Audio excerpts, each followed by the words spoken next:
Just sing the sound. Hello, I'm Charli, and I am here with the wonderful Dodie. Hello. Hi. How are you doing? I'm good. I'm cold. Good. I've said that like 20 times. I'm so sorry. I'm just really cold. Apparently, it's very cold in the academy today. Yeah, so I mean, venues tend to turn off like heating because it gets like packed with people and gets like real stuffy later. But right now, I'm just like, oh, let's find you some blankets. I've got this like giant hoodie. I like to just put my legs in and like Amazing. disappear.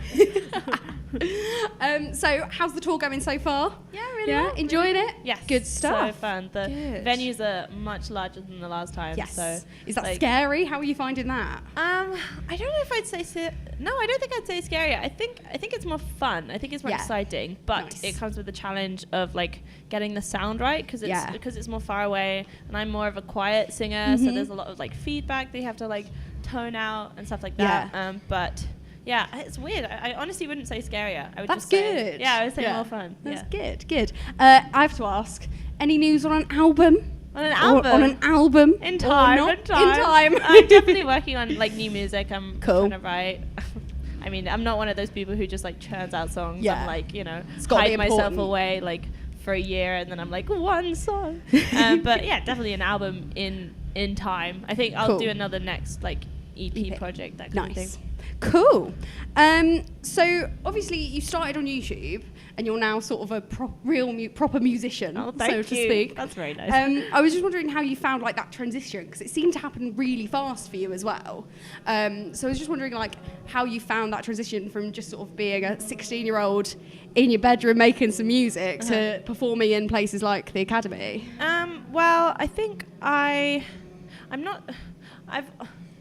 I've always made music. So I started uploading like original songs. And then because of that, people would like ask me to play in like little gigs and shows anyway. So it's kind of like a natural transition from like school shows to like town shows to like gathering performances and then like playing at Summer in the City, which is like a giant convention. And then like going on someone else's tour, like a support and then a tour. So it's kind of like a gradual thing. But I think I guess the main way I kind of transitioned from kind of a like YouTube musician to a musician is putting my music out there and like getting it produced properly and like EPs and Spotify. Cool. Obviously, as well, you said you've been making music for a while. What is your first musical memory? Sort of, if you've got like something that made you think this is what I want to do. My dad would always play me music.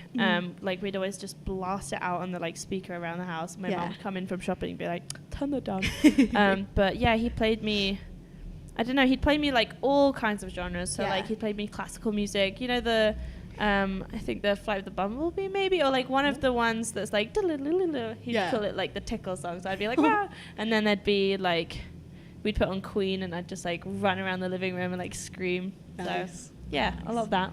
Yeah, very cool.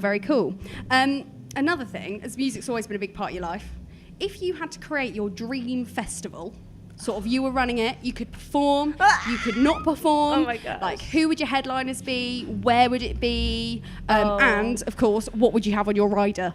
And this is the ultimate dream. Money's no object, whatever you want. Oh my gosh, that's so tough. I mean, it would be in the summer. Yeah. It would be, so maybe somewhere warm. I'm thinking like, I'm so bad with this. I mean, I don't know. I'd have like different areas of like, kind of like the depths of my Spotify. So like I'd have the alternative 10 or like whatever. And I'd have like, obviously 975 I'd have to play. Yeah.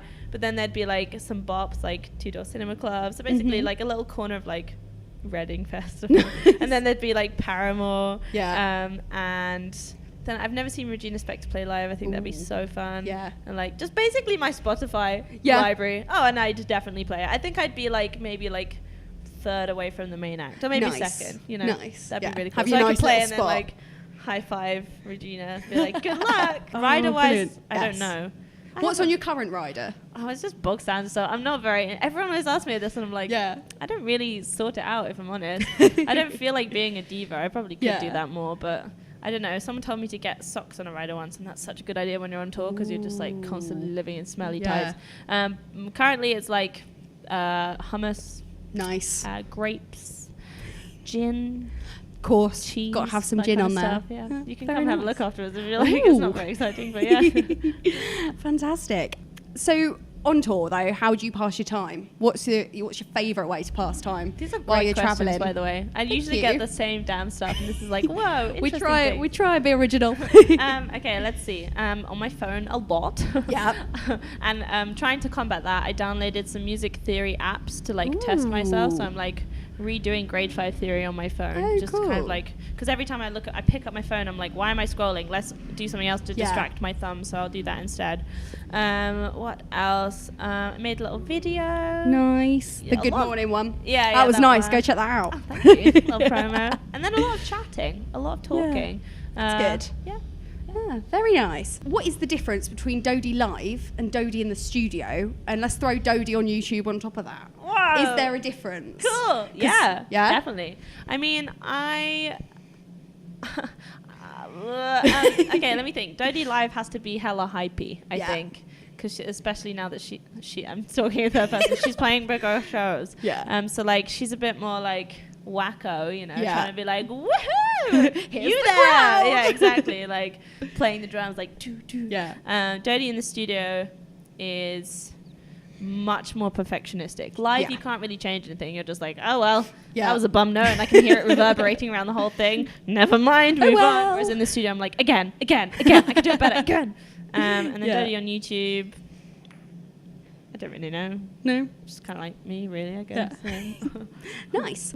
So obviously you've released your book, Secrets of the Mad, and I was wondering, because that was fairly recent, do any of the inspirations for the book link into like your inspirations for the tour? Are they interlinked, or are they more two separate like entities in the Dodie world? Oh, that's a great question. I think like the art is fairly similar. So there's like some flowers in there, and we've got some flowers on the stage as well. Yeah. And kind of like the whole life lesson thing, like finding like morals in songs. I always bring that with me in my art. Yes. Apart from that, not really. Apart from my sing Secret for the Mad, so yes, that's a little link there. Yeah. On that as well, obviously you're very open, sort of about your mental health experiences, your sexuality, and everything, which is wonderful. Is there any like one message that you want your fans to take away from you being so open about these experiences? Yes, I think I appreciate when someone is talking about their mental health, because it kind of like zooms you out, and you can get so caught up in your own thoughts that you just roll around in them, and you're like, I'm stuck, and then you'll see someone else has it, and you're like, oh, this is much bigger in my head. Yeah.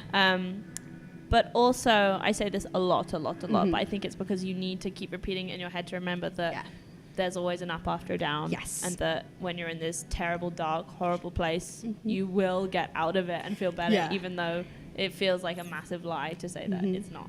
Yeah, I've grabbed some questions from the Raw, because obviously we're a student radio station, so I've got some questions from a bunch of people on Raw who are very excited to ask them. Cool. So from Peter Morris, it's about your music videos and how you often collaborate with people like Sammy Poole, Bertie Gilbert, and how much of an input do you have, as obviously they're quite big producers and stuff, how much of those music videos are Dodie and how much are sort of those guys? Honestly, a lot of the time I just give it to them. Nice. Sammy is usually the one who comes up with like the certain directors we'll work with, and maybe like the first initial idea of a concept, but often he'll give it to the directors and they'll like have a meeting.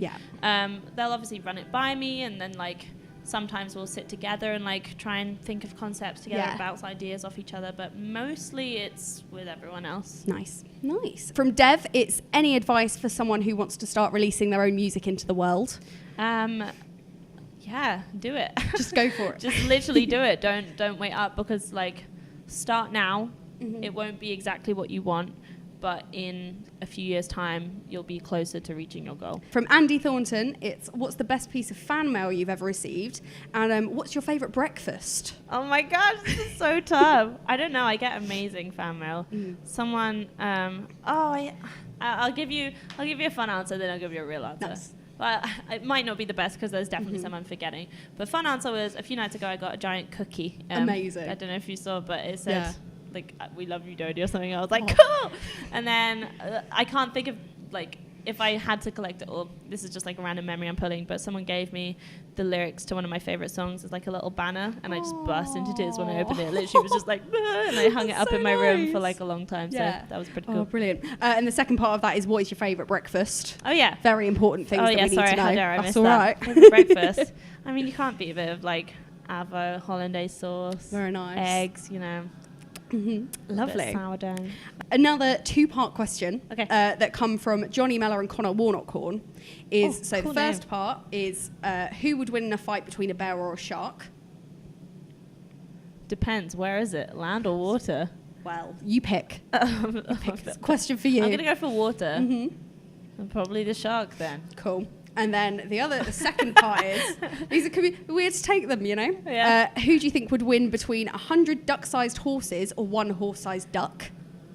I like that I'm being asked this question. Yes. As if you're the authority on this. On animal wars.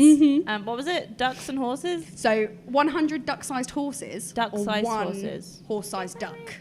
One horse-sized duck. I'm gonna add a moral in this. Oh. The 100 little tiny horses, because together they are strong. It's like, fantastic. Bug's Life. Yeah. Like the little. Okay. All right. Okay. Do you enjoy napping? And if so, what is your nap routine? And that's from Amber Brooks. I love napping. Nap routine is. It depends.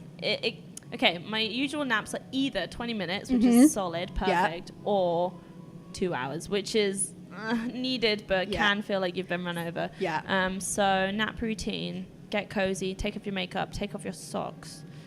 Maybe a hot water bottle down your feet if you can. Maybe have a read to get yourself in a sleepy mood. Very good. Very good. Well, thank you very much for chatting to us today. I guess the final question is, what's next after this tour when you finish? Or would you rather me not ask that question? No, I will. Recording songs that I've written, that I've played live. Lovely. And a next big project, hopefully. Oh, exciting. Thank you very much for joining me. Thanks for having me. Hi, I'm Dodie, and you're listening to Raw 12:51 AM.